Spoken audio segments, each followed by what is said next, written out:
Nos vamos con el diputado federal Gerardo Fernández Noroña, quien ya está aquí en nuestro espacio. Bienvenido, bienvenido. Tiene su micrófono silenciado por ahí. Listo. Gerardo Fernández. Sí, ya lo puse a funcionar. ¿Cómo estás? Muy buenos días. Fíjate que se oye cortado, a ver si no batallamos. Vamos a ver qué tanto podemos hablar. Oiga, se puso bueno el debate el viernes pasado allá en Veracruz. El debate en los foros de la en el reforma marco judicial. del foro de la reforma al Poder Judicial. Fíjate que vamos fundamentalmente a escuchar. Han estado planteando que no tenemos voluntad. Claro que tenemos. De las 10 intervenciones, yo creo que 8 eran en contra y una más o menos. Y los escuchamos a todo con atención, y nosotros los legisladores solamente tenemos una participación de 3 minutos, pero una magistrada de apellido Villanueva, justificándose, porque están diciendo que si se elige a las personas juzgadoras no se garantiza erradicar la corrupción. Pues nadie ha dicho eso, pero es un control directo del pueblo que elige al Ejecutivo, elige al Legislativo y ahora elegirá al Poder Judicial.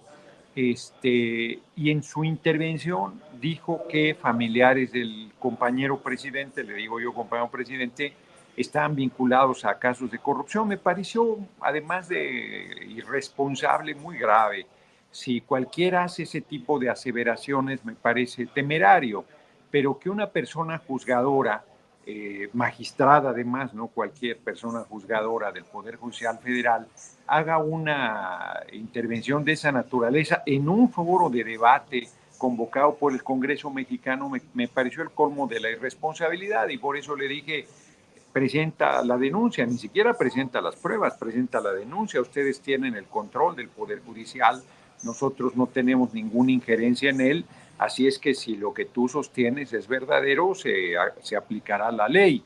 Y si no es así, yo te exijo que emitas una disculpa pública. Y en su siguiente intervención, en vez de pedir la disculpa pública, se tiró al piso y se fue por peteneras diciendo que el compañero presidente decía que las 1,600 personas juzgadoras eran corruptas, lo cual es absoluta mentira. Y hubo otra magistrada que dijo que ellos no eran chistositos ni populares, estaban en una actitud muy racista, muy clasista, muy arrogante, regateándole al pueblo el que tiene el derecho y por supuesto la capacidad para decidir a las personas juzgadoras, primero a nivel federal y lo hará también a nivel local. Es una determinación que tenemos, pero sí se dio ahí algún debate ríspido.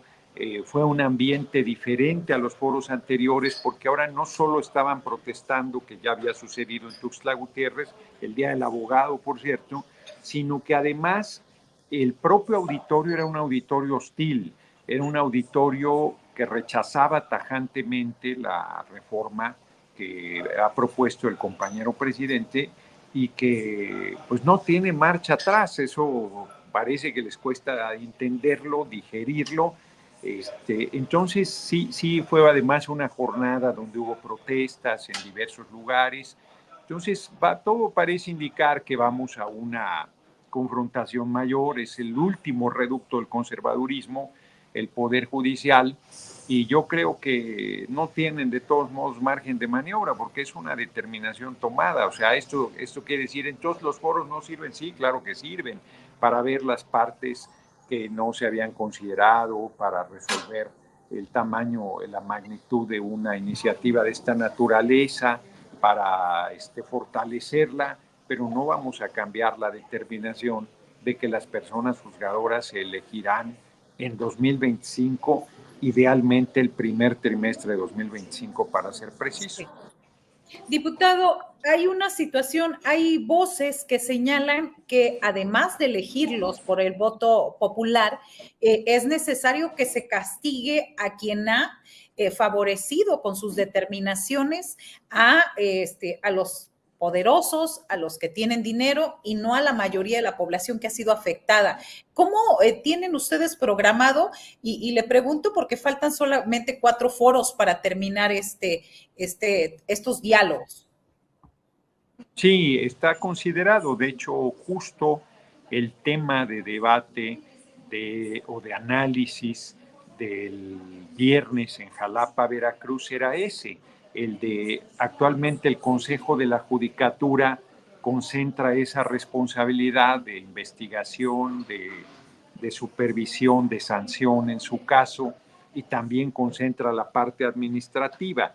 Nosotros estamos planteando que la parte de investigación, de supervisión y de sanción sea elegida y la parte administrativa designada, separada de la Suprema Corte, de la presidencia de la Suprema Corte, que hasta ahora así ha estado trabajando y que no ha funcionado. O sea, prácticamente no hay personas juzgadoras sancionadas, a pesar de la gravedad de muchos casos. La propia magistrada Villanueva liberó al hijo del Mencho, solo por poner un ejemplo, pero podríamos hacer una lista larguísima. Rosario Robles, después de varios años en la cárcel, Lozoya Talman, arresto domiciliario, Murillo Karam, responsable de la verdad histórica de la desaparición forzada de los 43 normalistas, arresto domiciliario, Collado, abogado de toda esta bola de ampones, y podría seguir y seguir. Entonces, el propio gobernador Cuitlahua García hizo una intervención durísima, nos compartía de una persona, un pederasta que violó sexualmente a unos hermanitos, o niña, niño, mató al niño y luego el Poder Judicial Federal lo liberó, le obligó al Poder Judicial local a que lo más que podía hacer era arresto domiciliario, siendo vecino del niño asesinado y de la niña violada. Una cosa espantosa, la verdad. Entonces, yo esperaba ese viernes un intercambio de mucha coincidencia, porque había escuchado en los foros anteriores que todo el mundo reconocía que el Consejo de la Judicatura no había funcionado y que había que tomar determinaciones para que hubiese sanción a personas juzgadoras que incurrieran en irregularidades. Y sin embargo, como comentamos ya, fue un foro de prácticamente nula coincidencia, pero de cualquier manera sí está esa determinación de un órgano de control interno que supervise y en su momento sancione. Pero además está la reelección.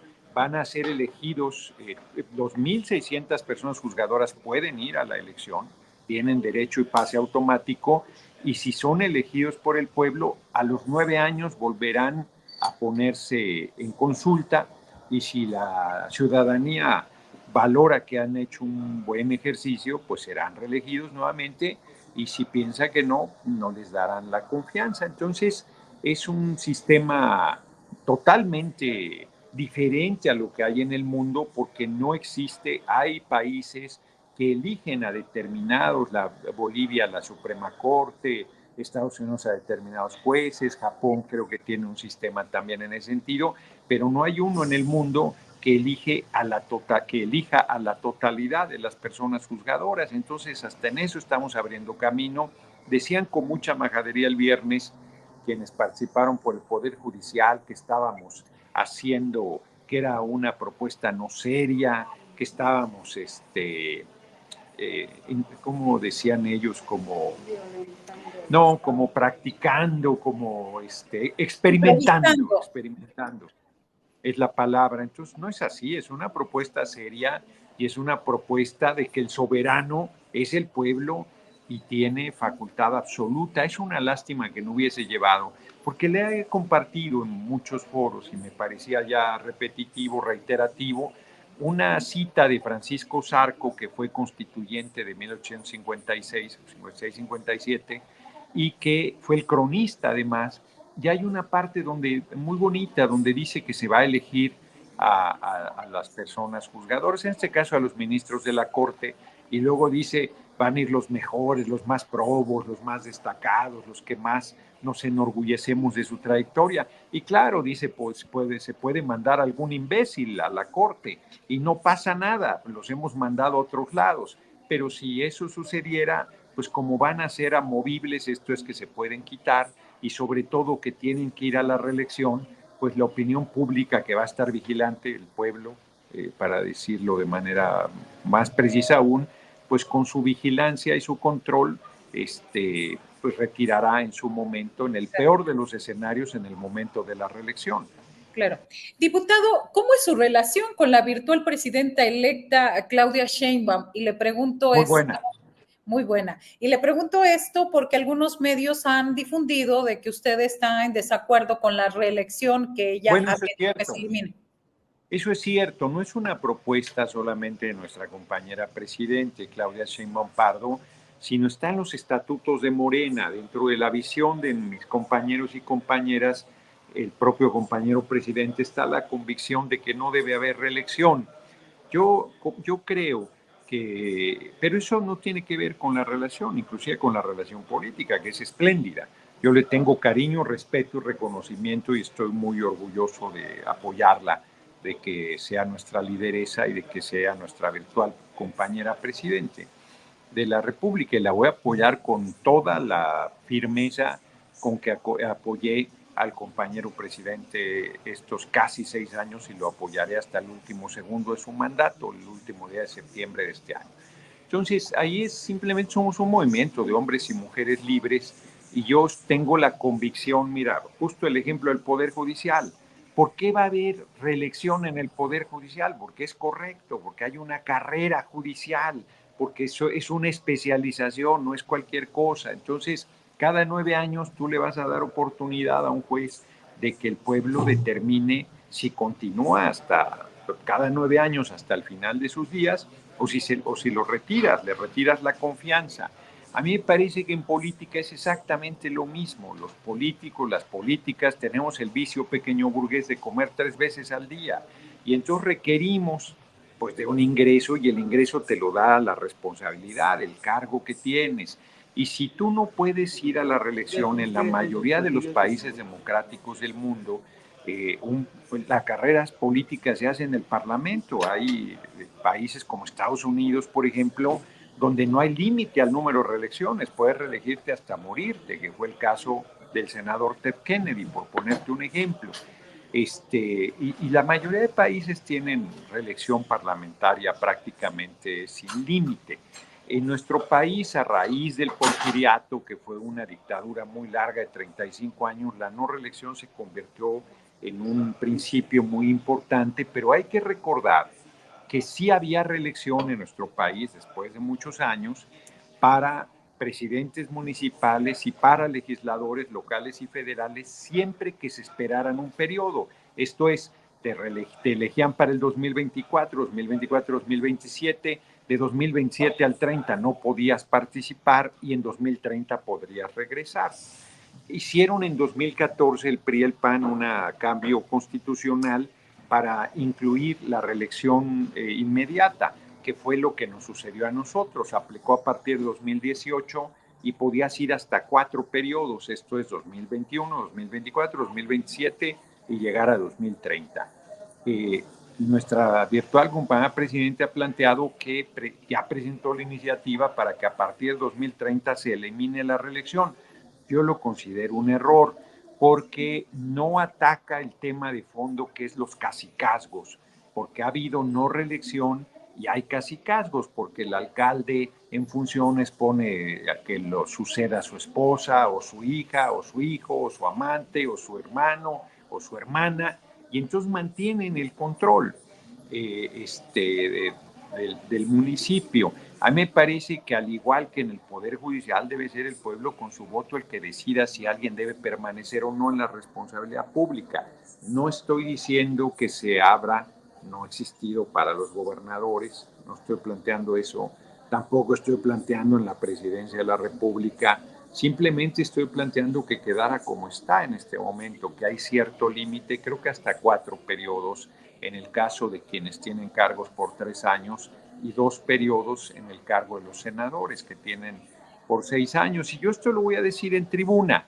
¿Eso quiere decir que votar en contra? No. ¿Por qué no? Pues porque no tengo interés de que se me descalifique, que se tergiverse, que se planteen necedades en torno a una posición donde yo tengo una visión y como hombre libre y en un movimiento de mujeres y hombres libres le expreso. Sería el colmo que yo pensara de una manera y no lo dijera, y luego si sucede lo que yo planteo, porque de todos modos los políticos, las políticas van a hacer un esfuerzo por permanecer en el cargo, entonces va a volver la crítica de lo que llaman chapulines también, que es que te vas de la Diputación Federal a la local, de la local a la alcaldía, de la alcaldía a la senaduría, de la senaduría a la gubernatura. Pues la gente tiene que encontrar una manera. En lo personal, además, a mí me tiene sin cuidado si se reeligen o no. Yo para el 2030 ya tendré 70 años y no tengo ningún interés, desde ahora lo digo, no tengo ningún interés en reelegirme como senador. Tengo una idea de lo que quiero hacer y si no lo alcanzo ya me retiro a rascarle el ombligo y a leer los libros que tengo, que son muchos. Oiga, ¿y cuál es esa idea que tiene después del 30? Porque mucha gente lo está comentando por aquí y está buscando Gerardo Fernández Noroña para el 2030. Bueno, yo creo que es muy temprano, por un lado, todavía ni toma protesta nuestra compañera presidente, pero si hay una discusión ya, es un hecho sobre en su momento quién podría hacer el relevo y bueno, yo voy a estar recorriendo el país, además quedé liberado porque como no tengo responsabilidades en el Senado, digo, tengo la responsabilidad de senador, pero no tengo responsabilidades, entonces estaré recorriendo el país y en su momento yo espero que las cosas maduren en ese sentido, ya se verá, es muy temprano. Muy bien, pues muchísimas gracias, diputado federal Gerardo Fernández Noroña, por haber estado en este espacio del canal de Julio Astillero. Muchas gracias, Marta. Un abrazo y un abrazo al auditorio. Gracias. Hasta pronto.